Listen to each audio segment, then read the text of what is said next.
હું તો લગભગ ટૂંક સમયમાં રાજકારણમાં પણ શું કહેવાય તમારા જેવા યુવાનોનો આદર કરી અને સલાહકાર સમિતિમાં આવી જવાની ગણતરી ચાલે. તો એ બધા આગળ વધો, અમે તમારી પાછળ છીએ. તમે જે કહો અમે કરવા તૈયાર છીએ, પણ કંઈક કરો બધા ભેગા થઈ. જયારે અમે બધા સક્રિય હતા કડીમાં, કંઈક હોદ્દા પર હતા, કોઈની માની તાકાત નથી કે કોઈ આ રીતે મન ફાવે એનું ખૂન કરનાર.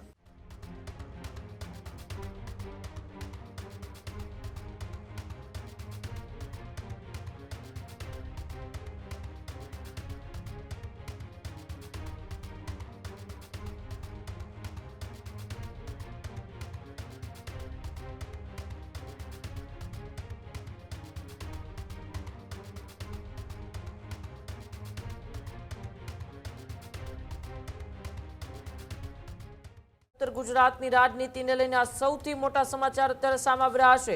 જ્યાં ઉત્તર ગુજરાતની રાજનીતિને લઈને સૌથી મોટા સમાચાર, મહેસાણાના પૂર્વ ધારાસભ્ય બળદેવજી ઠાકોરના મોટા રાજકીય સંકેત જોવા મળી રહ્યા છે.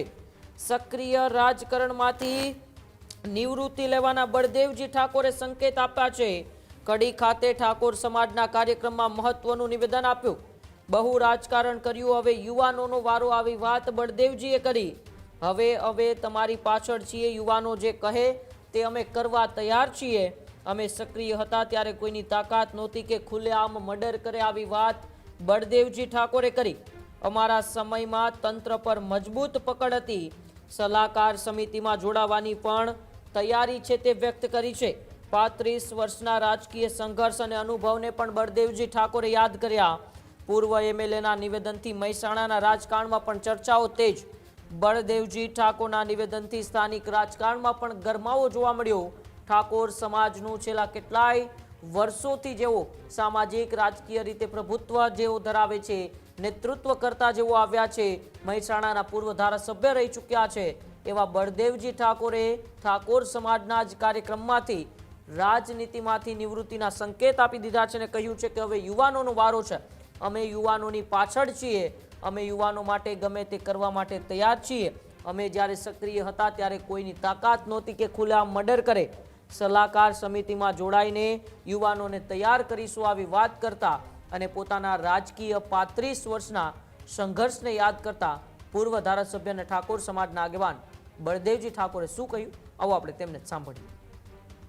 પણ ક્રાઇમ કેટલો વધ્યો છે એ પેલો મારો ભાઈબંધ બેઠો છે, કદાચ જોતા ગમતું લગજે. જયારે કડીમાં અમે રાજકારણ કરતા હતા ને, જયારે અમે બધા સક્રિય હતા કડીમાં,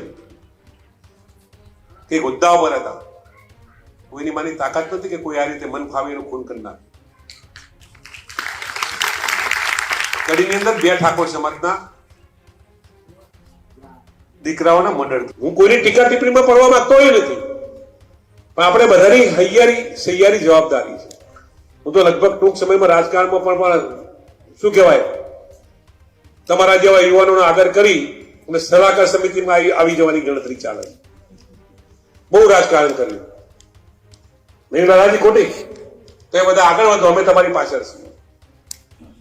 તમે જે કહો અમે કરવા તૈયાર છીએ, પણ કંઈક કરો બધા ભેગા થઈ. ખેડૂત ભાઈઓ છે ખેતરમાં ડ્રોન ઉડાવતા હોય છે ત્યારે આપણે એક પ્રશ્ન સતાવતો હોય છે કે જે આપણે અત્યાર સુધી જીપીએસ ટેકનોલોજી વાળા ડ્રોન વાપર્યા છે, જેથી કરીને મોબાઈલ ટાવર છે અથવા તો હાઈ ટેન્શન લાઈન પસાર થતી હોય, કોઈ વૃક્ષો હોય, ત્યારે જે જીપીએસ ટેકનોલોજી વાળા ડ્રોન છે એમાં ટકરાય અને ટ્રેસ થાય છે. પણ એગ્રીવન લાવ્યું છે જીએનએસએસ ટેકનોલોજી ડ્રોન, જેથી કરીને એ ડ્રોન છે એ કોઈ જગ્યાએ ટકરાય નહીં, પોતાની રીતે જ ડિસિઝન લે છે અને મૂવ થઈ જાય છે, જેથી કરીને જીએનએસએસ ટેકનોલોજી ડ્રોન છે એ વાપરવાનો આગ્રહ રાખો.